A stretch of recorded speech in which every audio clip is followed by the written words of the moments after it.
At issue tonight, Talking Trump. The Prime Minister briefed opposition leaders about his dinner with Donald Trump and called on them to present a united front for Canada. But Pierre Poilievre has continued his attacks.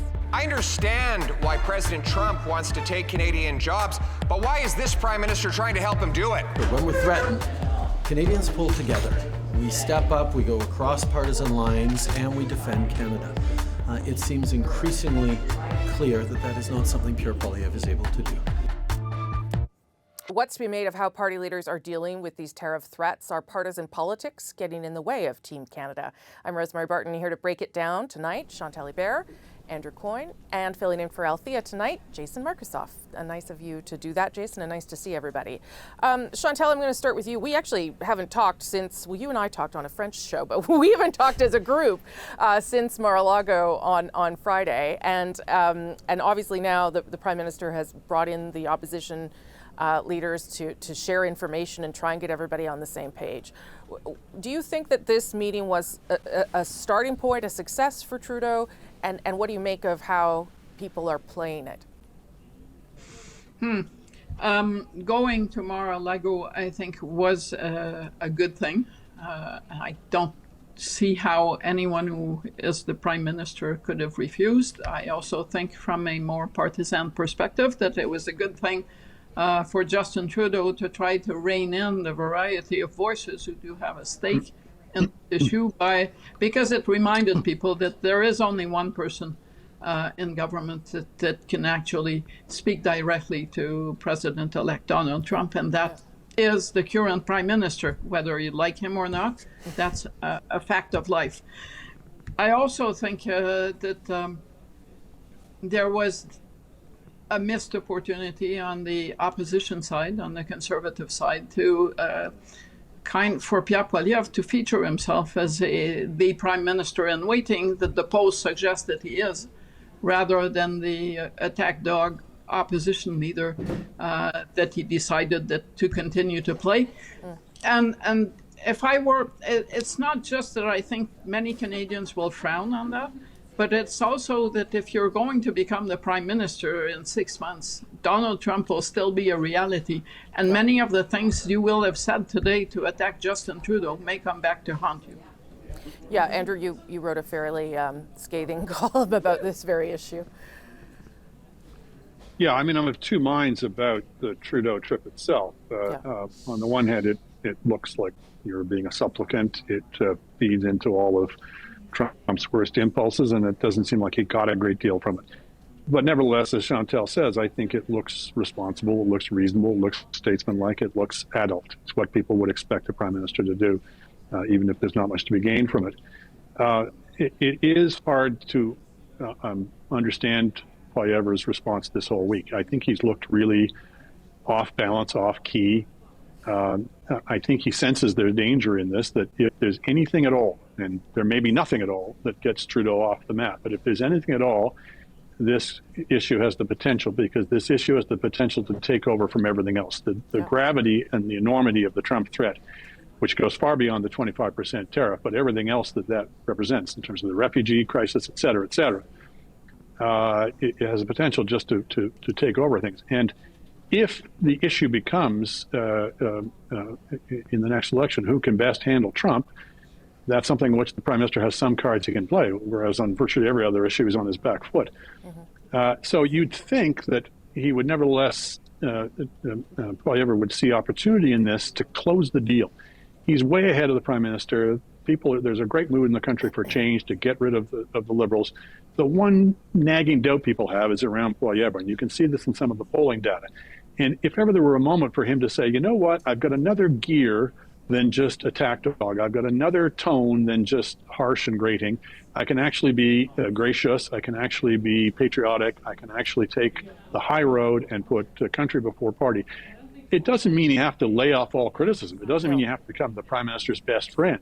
But you frame it as, we are all in this together. May I gently suggest the Prime Minister, there's another way of doing X or Y. You can still be His Majesty's loyal opposition, but you can do it in a way that looks like, as Chantal says, the Prime Minister in waiting rather than the perpetual attack dog.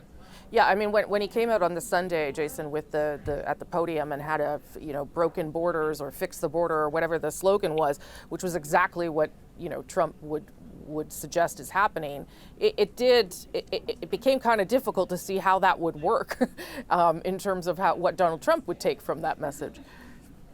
Well, I'm not sure how closely Trump will be listening to the to the conservative leader. No, that's not to disrespect Poilievre. I just think he's just so aware of what only the national level thing is. I mean, he's and one of the advantages of reasons for being there was to be right in his face. That he is, Trump will pay attention to what is right in front of him. So for Trudeau to literally fly down and sit in his club and have steak and mashed potatoes with him is that opportunity. I mean, this is probably the next best thing, because Trudeau doesn't golf, so we couldn't golf with him.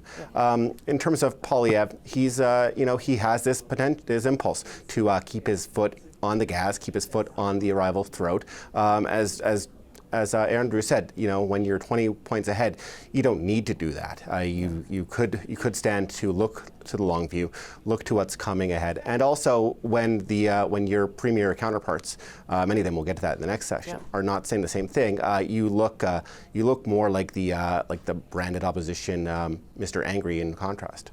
So Chantal, what is the really odd thing? Go ahead. Yeah, go ahead, Andrew. Yeah, go ahead. I was just going to say, the really odd thing is his rhetoric has taken a turn for the Trumpian in the last week or so, which I find the timing of that baffling. First of all, on immigration generally, I said on a previous show that I thought he'd been quite statesmanlike in the immigration file. Well, I withdraw that comment as of now. He's sounding quite hysterical on the file. He's using language that has that same kind of gloom and doom Trumpian tone. And he's even started saying, and I don't think I'm wrong in noticing this, he started saying the words Canada first quite repeatedly. Yeah. I don't recall him saying that formulation before. So for this moment of all times we're doing that, when the suspicion, the knock, mostly unjustified, and certainly until now, the Liberals would certainly be trying to raise is that he's too close to Trump, he's too some vague echo of Trump. For this moment of all times to be raising that specter, that possibility, it seems to me extremely ill-advised. Chantal. It should also, I think, strike conservative strategists that Mr. Poilievre is moving a number of non-confidence motions to bring down the government this week. But in theory, if he had put himself in the window as someone who will do immensely better at a time of crisis, and for many Canadians this is a time of crisis, you would feel more momentum behind this bid to bring down the government. And it's become almost a non-story that Pierre Poilievre is, as usual, trying to bring down the government, and as usual will not succeed. I don't know. I would find that troubling if I were them, because it doesn't sound like the country is saying, having watched the past 2 weeks, we really need a Poilievre government now.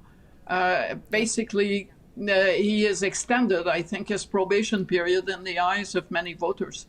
Well, it made me think actually of something you said last week, Chantal, and I'll put it to Jason. And you said that, and you've said it a couple times actually, that Trudeau needs a mandate to go down and deal with the American president. And it made me think that it was almost as though he was, that Justin Trudeau was doing that was where the conversation had shifted. Jason, I wonder what you make of that, the fact that it's a lot of risk for Justin Trudeau, certainly, to have this relationship and see where it ends up. But at least he has it. Well, it's a risk he has no choice but to maintain, and but to maintain a cordial one, given the threats that have been made. And he's I mean, neither this nor what the president of Mexico has done with her more terse letters, a public letter and phone call have yielded anything. And I'm not sure we're going to get anything yielded, anything off the table for quite a while, at least not till inauguration, because Donald Trump, as a brash negotiator that it is, isn't going to want to take anything off the table to get his maximum publicity, maximum pain, maximum gain for himself and for his country to the longest as possible. Last word to you, Andrew. Whoever is the next prime minister needs a mandate to deal with Trump. And it's a legitimate issue to have an election over. I mean, it's of such size and magnitude that it's legitimate, I think, for each party and each prime ministerial candidate to say, put forward their chops, their experience, their background, their tactics, their approach, obviously you can't show all your cards, but here's how I would deal with Trump. Here's my bona fides to do it. That's worth having an election over. At issue, provincial push. Canada's premiers take to American airwaves to voice their concerns about tariffs. America is our best friend and trading partner. We know that we benefit from more oil production. Americans benefit from more oil production. It's a great partnership. It's a great friendship that's gone on for many generations, and we want to keep it that way. We're so much stronger when we stick together. What's been made of how premiers are selling Canada to Americans? Is this part of the Team Canada approach? Let's bring everybody back. Chantal, Andrew, and Jason Markusoff. Jason, I'm going to start with you because you're in Alberta, and Danielle Smith was one of the people. Though I was speaking to an American today in an interview, and he had seen some of Ontario's ads already running on Fox News because they've put a big ad buy behind this. What do you think of what the two premiers are doing here and whether it's smart?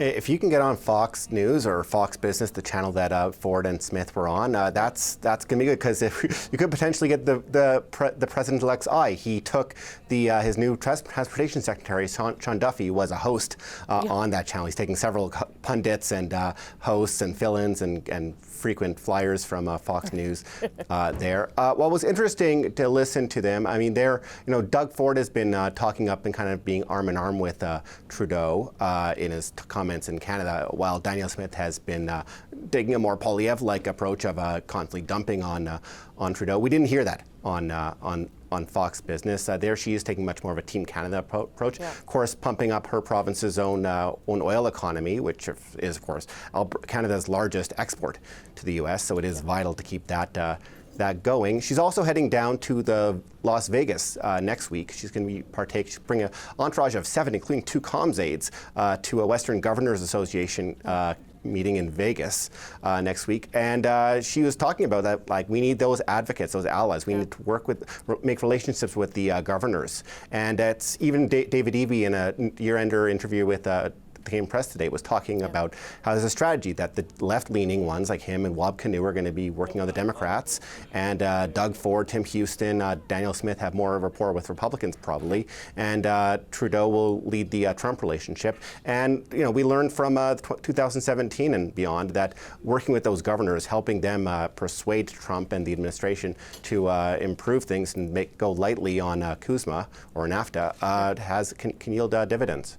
Yeah, I mean, this is kind of what the Prime Minister was hoping for, I think, Andrew. Like, you're trying to get everybody to use what they can, even if they're pushing their own, particular provincial message, use the contacts they have and the ways that they can talk to Americans. Yeah, I'm not normally a fan of premiers sticking their noses into foreign policy, and certainly in the first week or so, the premiers did not distinguish themselves. Running off half-cocked and like the proverbial chickens, et cetera. But in this case, I'll make an exception. That I agree with that both Danielle Smith and Doug Ford and Scott Moe, for that matter, have both the right-wing credentials, but also, more importantly, perhaps the cultural vibe that they will ring true with and be agreeable to the kinds of viewers and the kinds of Americans who would not listen at all to Justin Trudeau.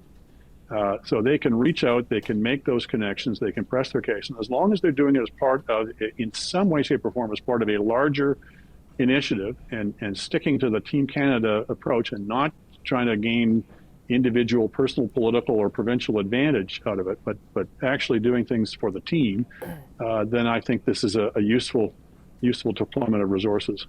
Yeah, Chantal? It also stands in rather stark contrast with that first week where, Saskatchewan was saying we could strike our own free trade deal with the United States, and Premier Ford was offering advice on dumping Mexico. I agree with my colleagues. If you're going to send someone that is going to be effective on Fox News to make the case for Canada, your first pick would not be Justin Trudeau, Chrystia Freeland, or Mélanie Joly, but it would be Premier Ford. He's perfect for the part. And he also kills the cliché of here comes the woke Canadians, etc. He has the right lines to be doing this, as do some of his fellow Conservative premiers. Whether that's going to be effective or not, we'll know over the long term, but we are certainly in a better place looking at how we approach this at the end of this week than we were last week. Well, that maybe that's a good way to end this part, and whether we've made any progress on this. Obviously the tariffs are still a threat, but do we feel like Canada is better placed this week than it was a couple weeks ago? Jason? I think the question will be, what do we start hearing American governors saying? Are they going to be, playing the MAGA race, threatening tariffs, or are some of them, especially on the Republican side, going to start echoing some of the warnings from their Canadian counterparts that we need oil, that it's going to cause inflation, that we don't want our prices on everything to go up because ultimately those will affect our economy as well? Yeah, Andrew? I think every bit helps. I think we certainly look a lot better than we did in the first days of panic. Yes. But I also think we should wrap our minds around the idea that I would say it's more than a 50-50 chance that this tariff actually goes into place. It may not simply be a bargaining tactic. It may not be a bluff. It's something Trump sincerely believes in policy terms, and also he just likes sowing chaos and dominating. So, hopefully, maybe we can get the tariff laid off, but we may not. Chantal? Or hopefully he will move on and be distracted by some other thing that he wants to chase. We tend to see ourselves as central, with good reason, to everything that happens with Donald Trump.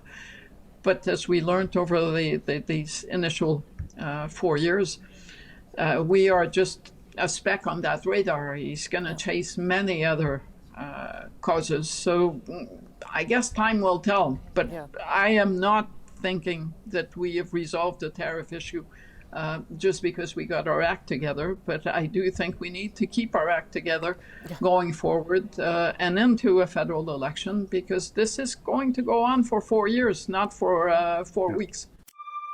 At issue, the fall economic statement. The Liberals have yet to release their update on the economy, while the Conservatives are offering to pause the logjam in the House. Tell us how badly you've lost control of the nation's finances. An offer the finance minister has rejected.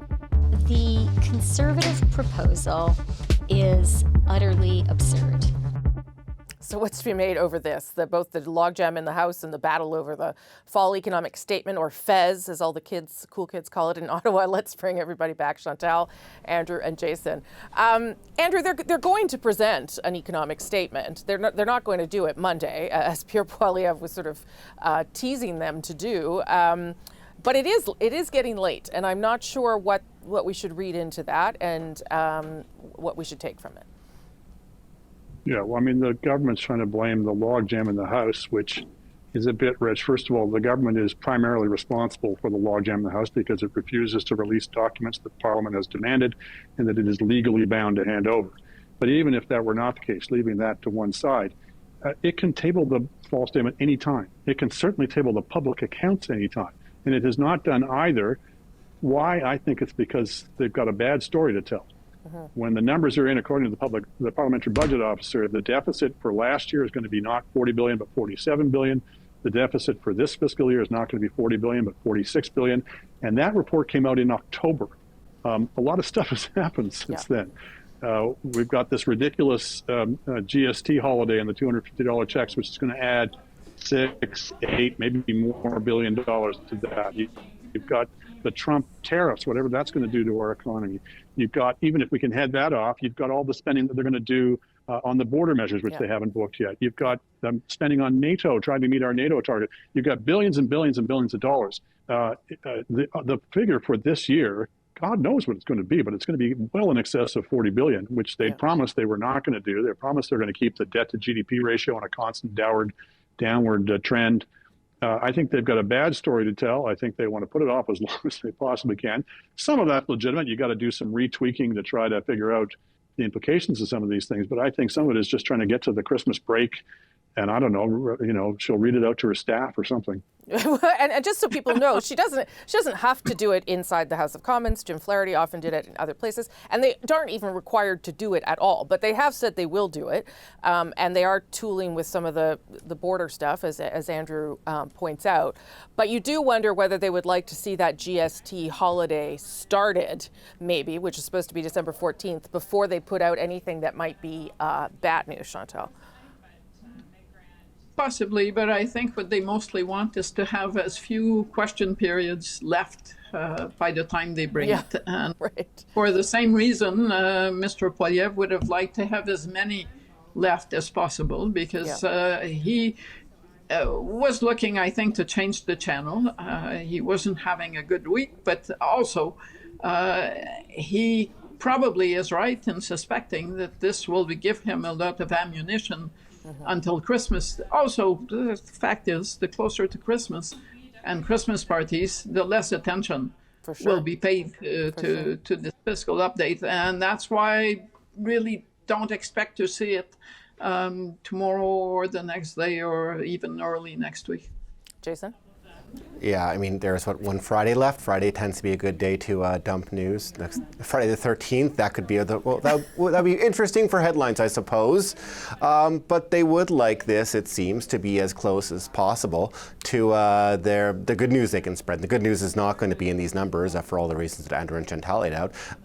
There'll be this positive message they're trying to sell with the GST rebate, that you're not going to, we'll see Justin Trudeau raising pints at bars saying, I'm not paying GST on this and you're not either, and other minister MPs going for ready-made meals or whatever else is in that weird laundry list of GST breaks.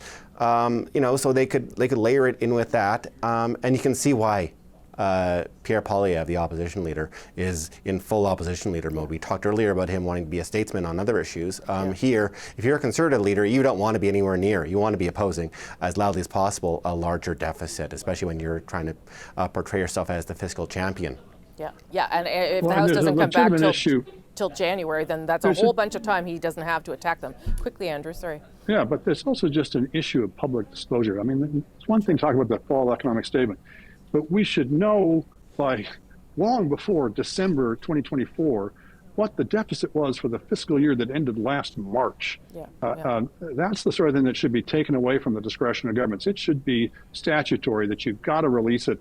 I think the parliamentary budget officer has said it should be released every September, so that the citizens of Canada can know what the state of their finances are. It's preposterous that you can hide it, into the next year. It sounds like they're going to try. Well, instead, everyone's getting GST-free puzzles. So that's what we'll have to be happy with. Thank you all for that this week. I appreciate it. Jason, thanks for stepping in. I'm Rosemary Barton. Thanks so much for watching.